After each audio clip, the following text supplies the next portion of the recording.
What up, MMA fam? Today I'm going to go over my predictions for UFC Fight Night, Volkov versus Aspinall.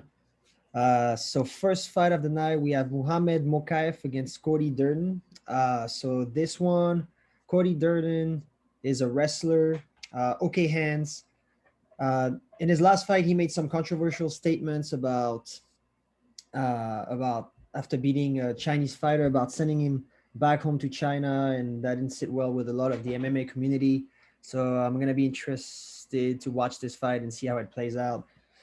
Muhammad Mokaev coming from some other organization, UFC debut. I think he's the much better wrestler, probably gonna have better striking. Uh, Cody Durden is not a bad wrestler, but he tends to have a poor gas tank. He started gassing in his last fight towards the end. So I think this is a recipe for disaster for him in this fight. I think Mohamed is gonna put on the pressure and then just out grapple him, potentially picking up the finish in this one. Let's go over here and let's put in the predictions. Mokaev, I'm gonna say by decision. All right, next we have Nathaniel Wood against Vince Morales. So Vince Morales in his last fight actually picked up a KO win over Luis Smoka, which is Luis Smoka, has been around the block for quite a while now. So it wasn't a bad win for him. He's made some pretty good improvements throughout the years. Decent wrestler, some solid striking, good takedown defense. So Luis Smoka, yeah. The thing is that in this fight, I think that Nathaniel Wood, unfortunately for Vince Morales, does everything a little bit better. He's coming off a loss against Casey Kenny, fight of the night, which that's pretty impressive if you can go with Casey Kenny 3 rounds and then just show your cardio. So I think in this one, Nathaniel Wood does a little bit of everything better than Vince Morales. So I'm gonna go with Wood by decision as well. And let's check out the odds on this one. Actually, I might add this one to my parlay because I think there's some value on Wood. Minus 290. Oh, okay. So yeah, let's keep on moving forward. This next one, we have Elise Reed against Corey McKenna. I think Corey McKenna is quite young. She's got to be like 22, 23. She's a solid fighter. I think she's mostly a wrestler. She's got some good grappling. She just switched over to Team Alpha Male. So this is going to be, she's a young contender. She's hungry. She's training with a very good team. She's got good cardio. On the other hand, Elise Reed got absolutely starched in her last fight. And she showed very poor fight IQ in that fight, where she got taken down to the ground, I think, by Saraja Eubank, which is she's a good fighter. She's got solid grappling and everything, but just the IQ that she showed once she hit the mat was just it was kind of questionable, if I had to say. So in this one, in my mind, I think Corey McKenna absolutely starches her, unfortunately for Reed. I'm gonna go with KO, TKO, round 2. Could be round 1. Next, we have Jack Shore against Timur Valiev. So that's an exciting matchup. Jack Shore is undefeated. Timur Valiev got knocked out in his last fight, but he showed some solid striking. He's Russian MMA fighter, so I'm sure he's got good grappling, although we haven't seen too much of it. Oh, no, actually, he won his last fight. What am I saying? Oh, wow, he's on quite a bit there, actually. But I remember seeing him fight, and then he's got very, very solid striking. It was against Trevin Jones. Overton after he tested. Oh, okay. That was the last fight I saw him fight. So he's got great striking. I think that Shore's got a solid 1-2, solid jab, good kicks. So the striking is going to be a little bit interesting to watch in this fight because I think that Valiev is the better striker, but Jack Shore can hang on the feet. But if he takes him down, I think he's the much better grappler, and I think he can pick up the sub. So that's a stiff test for Jack Shore, but I'm going to go with Jack Shore on this one by decision. Next, we have Nikita Krylov against Paul Craig. That's an interesting matchup. Paul Craig is someone that a lot of people like to underestimate. He's mostly a grappler. His nickname is fucking amazing, Bear Jew, from Inglourious Bastards. If you guys have seen it, he rocks that nickname quite well. So he often comes in as an underdog, and as you can see, I mean, he picked up a late submission finish against Nkalaev, who's a top prospect phenom. He picked up a win most recently against Jamal Hill, a nasty submission where he actually pulled guard and was able to drag him down to the ground and then just like, make him fight the kind of fight he wants to fight. He's good at that this stage of his career. He understands where he wants to go and he has ways to get there. But I think that in this matchup, as dangerous as Paul Craig can be, his striking is nowhere near Nikita Krylov's striking. I think Krylov is a much better striker, and I don't think he's going to be able to be dragged to the ground. I don't think Paul Craig can drag him down. He's going to have some issues with that. He's going to try. I think Nikita Krylov's got better cardio, much better striking, and good enough takedown defense to be able to withstand any sorts of grappling affairs or grappling exchanges. So in this one, I think Nikita Krylov actually finishes it. But if once again Paul Craig pulls through as an underdog, he's gonna be something to be reckoned with, because he's finding his way through. He's finding ways to make it happen, as much as people like to underestimate him. But I'm gonna go with Krylov on this one by KO TKO. And round one or round two. Next, we have Shamil Abdurakhimov against Sergei Pavlovich. That's, in my mind, that's Pavlovich all the way. Guy is mostly a Greco-Roman wrestler. You can see he picks up a lot of finishes. He's got some power in his hands. And on the other hand, we have Abdurakhimov, who's been around for quite a while. He's an aging heavyweight. He's gotten knocked out in his last two fights. So, his chin is becoming susceptible and questionable at this stage of his career. For me, this is absolutely Pavlovich all the way. First round KO, TKO, probably. I don't know if he'll take him down or if he'll hurt him, but like he'll pick up the TKO. I think he'll absolutely starch him in this one, in my opinion. Next, we have Mike Grundy against Makwan Amirkhani. Makwan Amirkhani, Mr. Finland is his nickname. So great grappler, very questionable gas tank. Oh man, he's on a 3-fight losing skid. That's wow. That sucks. He got knocked out from a knee, I think, in his last fight. He got sent to the shadow realms, for lack of a better term.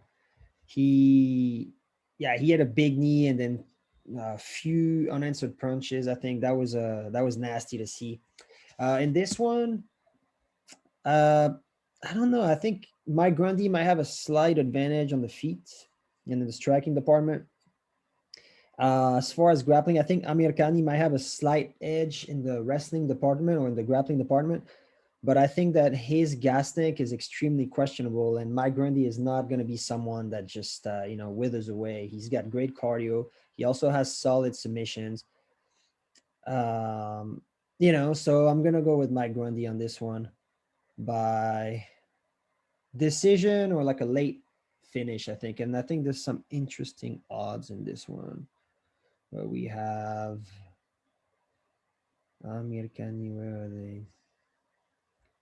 Mike Grundy minus 168. Pretty decent odds if you want to add that one to a parlay. I think that's kind of nice.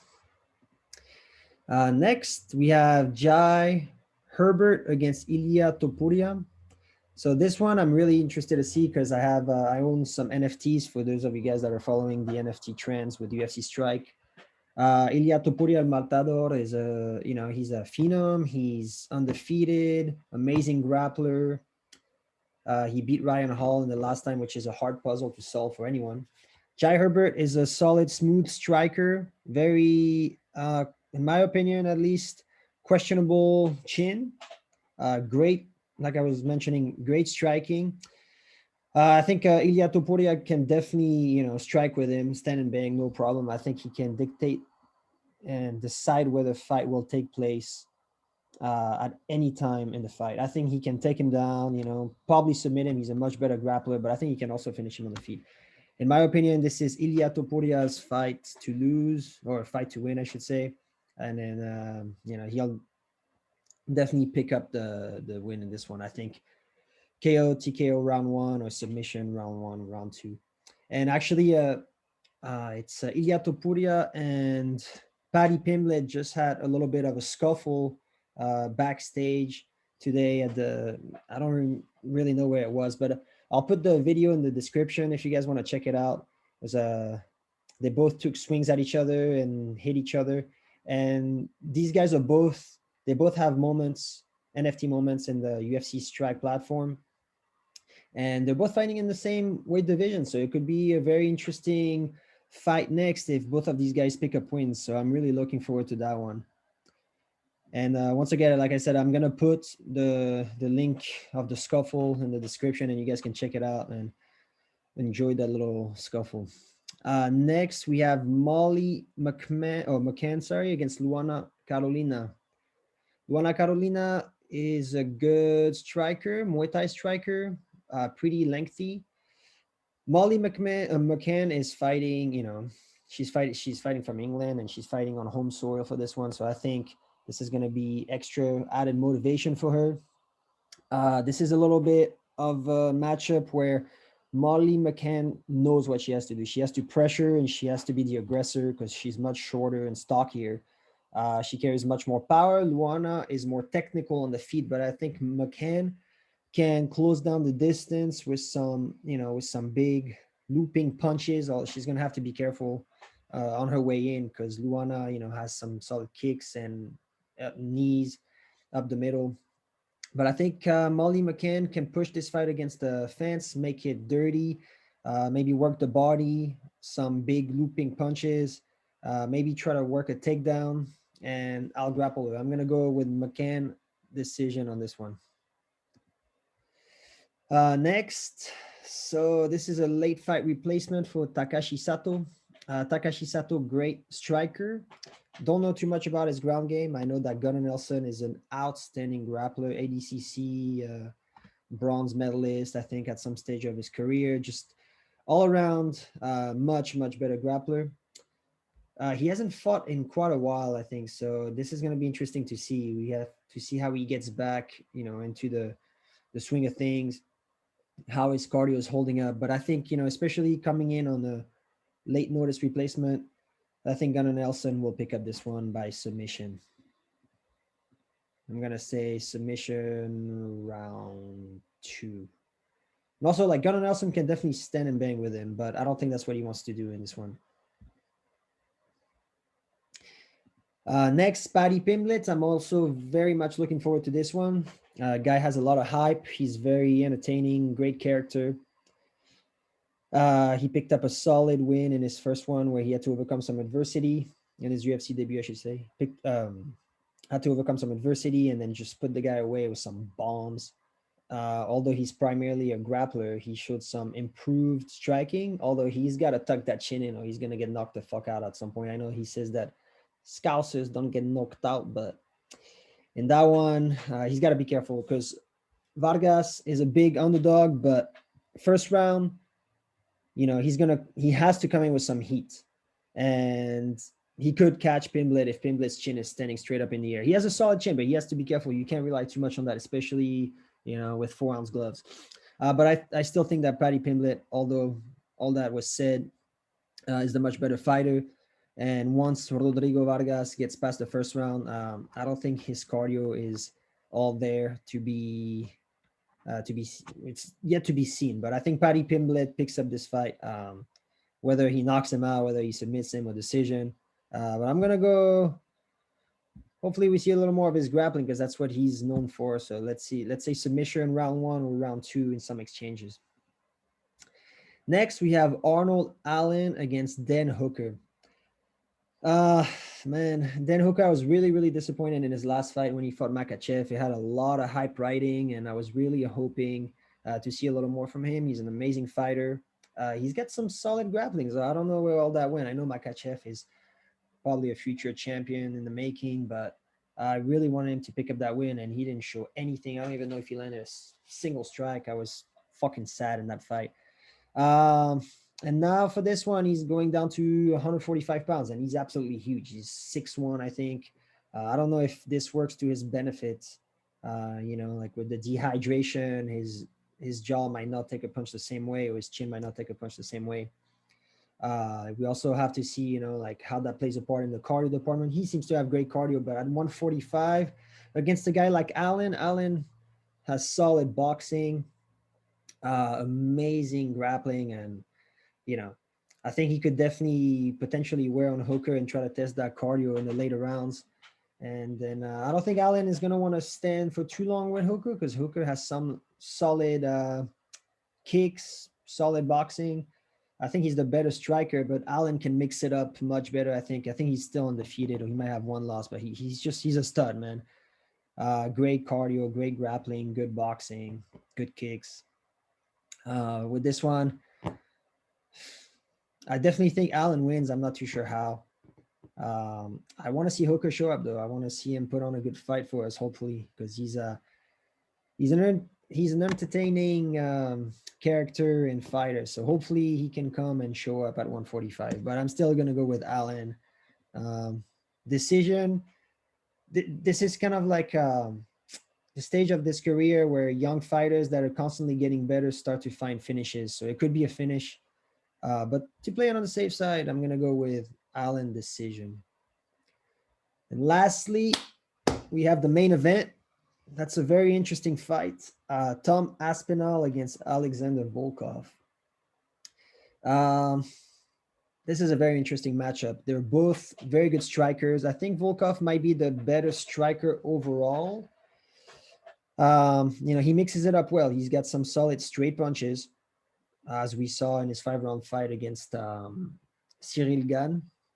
He's got some good kicks, and he's put on some weight over the last couple of years. He's getting bigger. He's getting harder to be taken down. So I know Aspinall's got some good grappling and some good takedowns. I don't think it's going to be as easy as people think to take Volkov down. I think the longer the fight goes, Volkov has way more experience. So I think it's dangerous for Aspinall. I think Aspinall wants to catch him early. Maybe try to mix in some takedowns in there. But like I said, I don't think it's going to be as easy for him to take him down. Watch Cyril Gane, who's, ex-interim champ, one of my favorite fighters because I'm French, obviously. But I think Aspinall is a little bit of an English Cyril Gane, I would say. He's got good movement, good striking, very heavy kicks. He throws bombs as well. And he times his takedowns very well. But it won't be as easy, I think, to take Volkov down. I'm a little bit on the fence on this one, I'm not gonna lie. Just because I haven't seen, it's even money on both of these guys. Just because we haven't seen Aspinall, in a 5-round fight. And the longer the fight takes place, we don't know how his cardio is gonna hold up, especially with all that movement, all these explosions of power that could take some toll on him. And especially if Volkov is working the legs, working, the body. Man. I'd like to say I think Aspinall is going to win, but I definitely see a path to victory for Volkov. So I'm going to go with Volkov on this one. I think he's I'm really, really teetering on the fence with this one. It's a little bit of a seesaw back and forth. Been thinking about it all week. I just think Volkov is proven to have good cardio, proven to have good striking. He's a brown belt, so even if he gets taken down, I think he'll be able to find his way up. And he's just because of the fact that he's a more seasoned veteran and that Aspinall is still young and up and coming, he could be the real deal. But I think I'm going to end up going with Volkov by decision. And that's it for me, fellas. If you don't mind leaving me a like, subscribe, and make sure you comment all of your picks in the comment section, that'd be nice, so we can kind of like interact. We can talk about some of your guys' bets, some of my bets, create a little community. But yeah, if you guys want to do me a favor, smash that like button. That would be greatly appreciated. Trying to put in some work for you guys and create a little community and have some fun. So much love. Peace.